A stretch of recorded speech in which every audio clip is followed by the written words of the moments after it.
अपनी फेवरेट फिल्मों के बारे में जानने के लिए सब्सक्राइब कीजिए फिल्म कंपेनियन लोकल पर। बेल आइकॉन दबाएं ताकि आप एक भी अपडेट मिस न करें। पीयूष जी, जिंदगी में अक्सर ऐसे होता है कि हमें लगता है कि क्या हम किसी के साथ बात करने में या बैठने के काबिल हैं, लायक हैं। मेरे साथ हुआ है ये, गुलजार साहब के साथ हुआ है, विशाल जी के साथ हुआ है, विशाल भारद्वाज जी के साथ।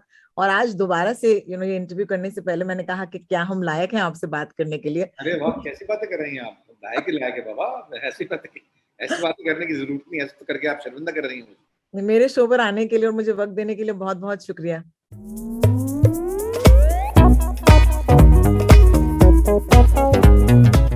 धन्यवाद धन्यवाद धन्यवाद, बहुत बहुत। पीयूष जी, आपके एक जैसे एक्टर जो हैं, हमेशा यू गिव मी होप कि एक्टर एक तरीके का नहीं हो सकता।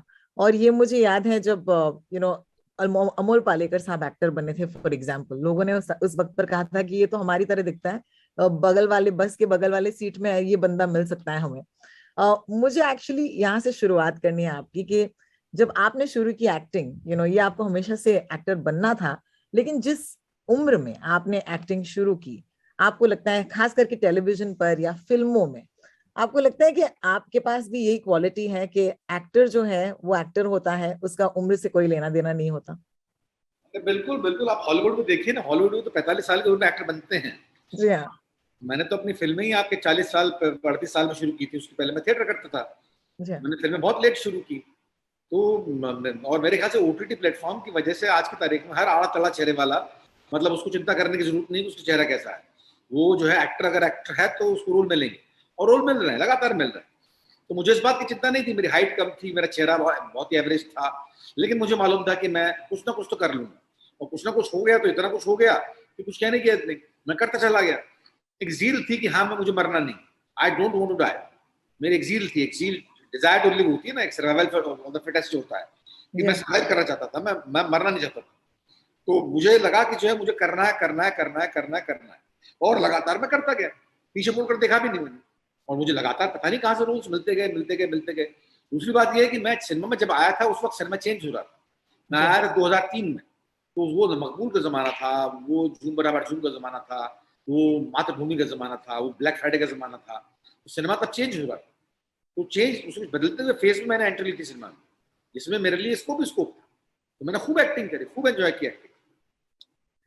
आपने जिस दौर की बात की, वो ओटीटी का दौर, मैं तो कहूंगी कि हिंदुस्तान वैसे भी हमेशा टेलीविजन से बहुत ही प्रेम करता आया है, लेकिन अब केवल ये ओटीटी के रूप में हमें, क्योंकि हम तो वही बच्चे हैं ना जिन्होंने बुनियाद देखी थी, जिन्होंने महाभारत देखी थी, जिन्होंने ये सारे कार्यक्रम देखे थे। और फिर इस दौर में मजा आ रहा है, क्योंकि कई सारे आपने कहा था अपने इंटरव्यू में कि एक राइटर्स का मीडियम है।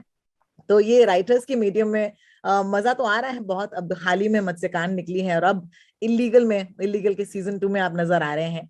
मुझे जानना है कि कभी कभी ऐसे होता है कि एक्टर को सिर्फ एक्टिंग करना है, और दूसरी बात होती है कि भैया ये जो रोल है ये कमाल का है। तो ये इलीगल सीजन 2 का जो रोल है, ये कहाँ पर फिट होता है आपके लिए? नहीं नहीं, मैं सारे रोल ऐसे किए हैं जो कि कमाल के हैं। मतलब आपके, ये मैं तारीफ नहीं कर रहा, मैंने चुनाव भी ऐसा किया है कि रोल अगर मुझे पसंद आता है तो इसी बिना पर पसंद आता है कि उसमें कुछ बात है, उसमें कुछ तथ्य है, उसमें कुछ कहना होता है। इलीगल में अब ये जो रोल है, ये मैं पहले कर चुका हूँ। इसके पहले इसमें गेटअप थोड़ा दूसरा है। गेटअप भी चेंज है, वरना बाकी सब कुछ पुराना है पहले वाले सीजन का।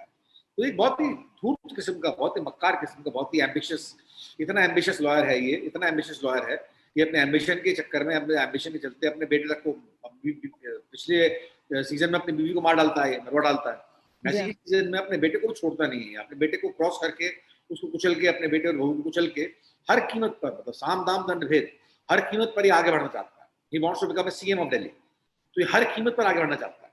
अपनी राह में जितने भी रोड़े आए हैं इसके, उन सबको मिटा देना चाहता है। तो ये इसकी खासियत है, ये इसकी खासियत है। एक तरह से वन डायमेंशनल कैरेक्टर है ये। मतलब एक ही चीज सोचता है कि कैसे मुझे आगे बढ़ना है। तो ये इसकी खासियत है। तो मुझे ये अच्छा लगा कि इसका ये ट्रेड अच्छा लगा। ये जो है पूरी तरह से ईविल है, मतलब ईविल कैरेक्टर है। तो मुझे लगा कि हाँ करते हैं यार, तो मैं कर दिया। ना, एम्बिशन से मुझे याद आया, मैं आई ग्रू अप थिंकिंग कि ambition is a bad thing, क्योंकि क्या होता है ना कि मिडिल क्लास घरों में हमें कहा जाता है कि हमें ज्यादा इच्छाएं नहीं रखनी चाहिए, हमें ज्यादा पैसा जो है नहीं मिलना चाहिए, हमें ज्यादा चीजें मांग नहीं करनी चाहिए। लेकिन एम्बिशन के साथ आपका नाता क्या रहा है? एम्बिशन रखना ठीक है, ठीक होता है? अरे बिल्कुल रखेंगे, नहीं तो मर जाएंगे बाबा। एम्बिशन नहीं रखेंगे तो कहाँ जाएंगे। मतलब आपके जब अपने बचपन में जब पहली मरतबा जब मैंने एक्टर बनने की सोची थी, जब एनएसजी आया था 83 में, तो एम्बिशन था ही क्या था, मुझे चाहिए थे रोल्स, मुझे चाहिए थे रोल, और इसलिए रोल मिले। अगर एम्बिशन नहीं होता तो मुझे रोल नहीं मिलते। मैं एम्बिशन थी, मुझे इसलिए रोल मिले। मेरे अंदर जिजीविषा थी, मेरे अंदर वृत्ति थी कि आपको मुझे रोल पाने ही पाने, किसी भी कीमत पर, किसी भी कीमत पर, लगातार लगातार, तभी मैं रोल पाता गया। अगर ऐसा एम्बिशन नहीं होती, तो अगर रोल नहीं मिलता तो मैं परेशान नहीं होता। लेकिन ऐसा होने लगा तो मैं परेशान हो जाया करता था एनएसजी में पढ़ते हुए भी। तो इसलिए लोग देखते थे कि ये इतना तड़प रहा है, इसलिए इसको चीज संतुष्ट कर सकती है, वो है बढ़िया रूल्स। तो लोगों ने बढ़िया रूल्स, तो उसी बना है। बिना एम्बिशन के क्या आदमी होता है? बिना एम्बिशन के आदमी बीमार आदमी होता है। केवल बीमार आदमी की एम्बिशन नहीं होती, उस आदमी की एम्बिशन नहीं होती। अदरवाइज एम्बिशन होनी ही चाहिए ना, उसके बिना तो आदमी बेकार है, फिजूल है। जी हाँ, मैंने ये भी देखा है कि आप अक्सर इंटरव्यू देते हैं और इंटरव्यू में से कोई और ही बात निकल कर छप जाती है। आपको लगता है ऐसे कि आपके कोटेबल कोट्स कुछ ज्यादा ही हेडलाइंस बनाते हैं? हाँ हाँ, अरे बड़ा पिछली बार तो बहुत ही बदतमीजी थी। कितना खराब किया गया उस लड़के ने, कितना खराब किया, वो मैं भूल नहीं सकता उसको। मतलब जबरदस्ती का हमको कुछ और चीज समझ के मैंने बोला था उससे, उसने छाप दिया, बहुत ही गंदा किया। मतलब आपके I am disappointed, very unhappy. तो मुझे, लेकिन फिर भी जो है, आपका बोलना बंद नहीं होगा। आपको तो बोलना है ना, अगर बोलना है आपको तो बोलना है, तो बोलना है तो बोलूंगा मैं, जितना हो सकता है बोलूंगा मैं। अब इसमें से देखिए, अगर छापना ही है, किसी छापनी है तो कुछ भी छाप सकते हैं, कुछ भी अच्छी बात को भी। तो मुझे उससे उसकी खास चिंता नहीं है। मतलब मैं, तो इसलिए बहुत अधिक डरने की जरूरत नहीं है। इतना कॉन्शियस रहता हूँ, बहुत ही बदतमीजी की बातें करनी निकल जाए, लेकिन मैं खुलकर ही बोलता रहूँ, डरने ले। इस शो में इंटरेस्टिंगली एक मेंटोर एक मेंटी का रिश्ता है, और फिर उसके बीच में उसके बाद दोनों आमने सामने आते हैं। नेहा से मैंने बात की और मैंने उनसे कहा था कि उनके लिए ये सवाल काफी जजा था। मैंने कहा कि जब पीयूष जी जैसे एक्टर हो तो do you ever feel intimidated, और उन्होंने कहा कि नो शी डजंट, और मैंने कहा ये बहुत अच्छी बात है। तो मुझे आपसे पूछना है कि वास्तविकता में आपकी निजी जिंदगी में आप किन्हें मेंटोर मानते हैं और उनके साथ क्या रिश्ता रहा है? बिकॉज ये मेंटोर के साथ भिड़ना कहीं ना कहीं बहुत इडिपियन चीज भी होती है ना, कि इडिपस कॉम्प्लेक्स होता है कि हर बच्चा जो है, अगर अगर लड़का है तो कहते हैं कि बाप से कभी ना कभी कंपैरिजन या कंपटीशन करना चाहता है। इस रिश्ते के बारे में मुझे बताइए। देखिए, पिताजी से तो मेरे संबंध ऐसे कभी रहे, पिताजी से नॉर्मल संबंध रहे। मतलब मेंटोर बहुत ही हर बच्चे का बाप बाप मेंटोर होता है, कि मतलब उसे अपना बाप दुनिया का लगता है। मुझे भी अपने फादर दुनिया के सबसे स्मार्ट आदमी लगते थे शुरू शुरू। मैं बड़ा हो रहा था, फिर करते करते करते करते मालूम पड़ा कि अब सिट का फिर करते करते जिंदगी में कुछ और लोग आए। अब नसीर है, नसीर को मैं मेंटोर का मानता हूँ, कि मुझे सिखाया, ऐसे बंदा जैसे मुझे सिखाया। मनोज वाजपेयी है, दोस्त होने के बावजूद मुझे बहुत सारी चीजें सिखाई, एक्टिंग की, इम्प्रोवाइजेशन सिखाए। तो मेंटोर तो नहीं मानता, लेकिन मेंटोर जैसी कोई चीज है उसके अंदर जो मुझे लेनी चाहिए। तो मेंटोर जैसी चीज जो है बहुत सारे लोगों में दिखी, जो मैंने ले ली। नॉट नेसेसरी कि मैं मानता इनको, इनमें से किसी के अंदर कोई बुराई मिल जाएगी तो मैं क्रिटिसाइज कर दूंगा, नहीं। लेकिन मेंटोर जैसे लोगों में होते हैं, वो एक नहीं होता, वो 50 लोग होते हैं। 50 जो होते हैं वहां आप उनसे वो एलिमेंट ले लीजिए और अपनी जिंदगी जीजिए। यही होता है मेंटोर का मतलब। यहाँ से आपको लगा कि यहाँ पर कुछ अच्छी बात है, वहां से आप वो बात लीजिए और अपनी जिंदगी जी। अमिताभ बच्चन के साथ मैंने काम किया, उनके पास बहुत सारी चीजें ऐसी जो सीखने लायक है। उनकी उनकी उनकी अड़ियलपना मतलब जो अड़ जाते हैं वो क्या अड़ जाते हैं कि इसको मैं पहले क्लियर करूं, उसके बाद में बोलूंगा, सफाई कर लूँ, उसके बाद बोलूंगा। तो ये जो है बच्चन साहब की खासियत है, उनकी पेश वो उसे ली मैंने। इसका मतलब ये नहीं कि मैं उन्हें भगवान मान तो नहीं होता कोई भी आपके इस दुनिया में, लेकिन हाँ मेंटोर होते हैं। मेंटोर जैसे बहुत सारे बंदे होते हैं, मेंटोर जैसे बंदे होते हैं, मेंटोर कोई नहीं। मेरे कहने का मतलब मेंटोर कोई नहीं होता। और इन सबसे रिलेशंस मेरे आपके वैसे ही रहे जैसे कि मैंने इनको शायद कहीं बतलाने की कोशिश नहीं की कि आप इनको सुनेंगे तो मेरे ख्याल से सरप्राइज होगा कि अच्छा ये काट देता है। तो ऐसा कुछ बतलाने की कोशिश भी नहीं कि आप इतने बड़े हो मेरे लिए। लेकिन मैंने आप पूछ रहे इनसे, लेकिन मैंने सीखा बहुत कुछ सीखा इन लोगों से। गुलजार साहब है, कौन इज्जत नहीं करता है, ऐसे उनके अंदर बहुत सारी चीजें ऐसी हैं जो हमें सीखनी चाहिए। तो ऐसे बहुत लोग हैं। बहुत बढ़िया। मैंने एक इंटरव्यू में आपको ये कहते हुए सुना और मुझे बहुत अच्छा लगा, क्योंकि यहाँ पर हम एक ओटीटी शो की बातें कर रहे हैं, लेकिन आपका जो कहा गया था वो मुझे बेहद अच्छा लगा कि सिनेमा कभी नहीं मरेगा। अ, जरूरी है ना हम सबको ये सुनना है इस दौर में, क्योंकि कहीं ना कहीं आई थिंक स्टोरी टेलिंग के बारे में आप बात कर रहे थे या बिग स्क्रीन थिएट्रिकल की बात कर रहे थे, ये जरा मुझे जानना था आपसे। देखिए बिग स्क्रीन तो बिग स्क्रीन ही है, आपके वो सिनेमा कभी नहीं मरेगा। बिग स्क्रीन ही है, उसमें जाने बात है लोग वो जो 500 रुपए देकर जाने का लालच, और पूरे डिसिप्लिन माहौल में, अंधेरे अंधेरे में बैठ के डिसिप्लिन माहौल में, जहां पर आपको मालूम है कि आप बोलेंगे तो आपको टोक दिया जाएगा, ऐसे डिसिप्लिन फिल्म देखना कोई कोई छोड़ेगा नहीं। ओटीटी आप देखिए ना, ओटीटी अमेरिका में कितना कितना कब से ओटीटी थ्रोन ऑफ ब्लड, कब से बड़ी बड़ी ओटीटी प्लेटफॉर्म पर फिल्में आ गई। सिनेमा नहीं मरा वहां पर, सिनेमा के जो प्लॉट्स हैं वो सिनेमा की प्लॉट्स हैं, वो नहीं होंगे। तो एक डिसिप्लिन वातावरण में देखने का मजा जो है, जो होता है वो सिनेमा में होता है।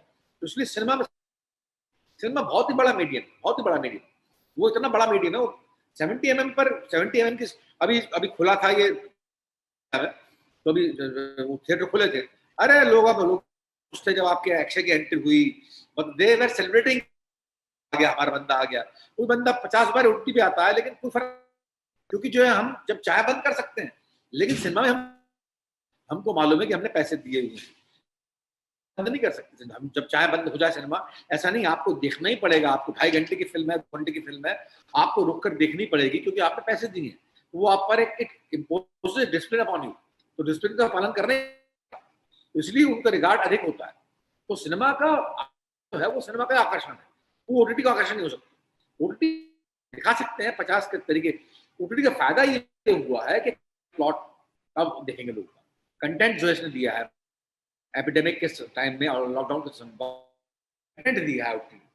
कंटेंट के इतने कंटेंट की इतनी आदत पड़ चुकी है लोगों को कि अब वो सिनेमा में कंटेंट देखना पसंद करेंगे, खाली पीली खाया हुई देखना पसंद नहीं करेंगे।